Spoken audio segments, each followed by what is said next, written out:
I, Russel Fowler, was born in 1919 in the small town of White Cloud, Michigan. My family consisted of my parents, a brother, and a succession of relatives who needed a place to stay. This was the Depression. After graduating from high school, I attended Western State Teachers College. I taught 1 year in Michigan. In August 1942, I was inducted into the Army. After basic training and working at the infantry school headquarters, I attended an Army specialized training program. I next worked as an ammunition clerk before being put into the pipeline for overseas duty.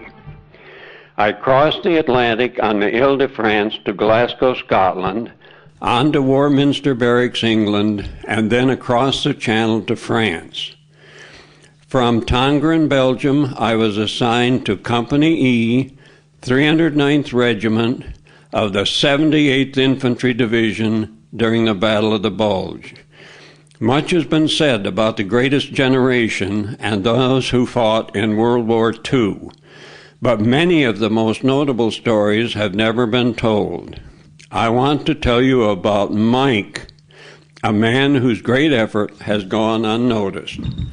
Mike was a small soldier, both in height and weight, but worse, he had short legs.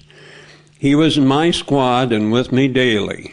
My first memory of Mike was on night patrol when we needed to plug a gap in our lines where German patrols had been coming through.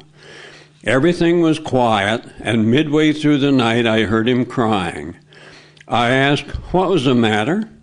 And he said, "I'm not a soldier, I'm a tailor." He talked about his wife and children at home. Once I was leading an attack through a woods.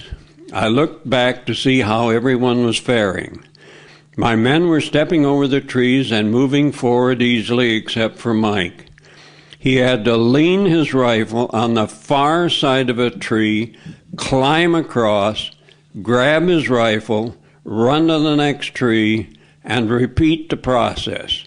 This was difficult and exhausting for Mike. The last time I was with Mike in combat, we were descending a steep terraced hillside through a vineyard. It was nighttime. Mike fell behind and in hurrying to catch up fell and injured his shoulder. Later, at a replacement depot, while on my way to mess, I ran into Mike again. He was now a mess sergeant. He took me to his quarters and fixed me a steak with all the trimmings. I am telling this story because I consider Mike a true hero. He had little physical ability, but he did have guts. He did the best he could and never complained.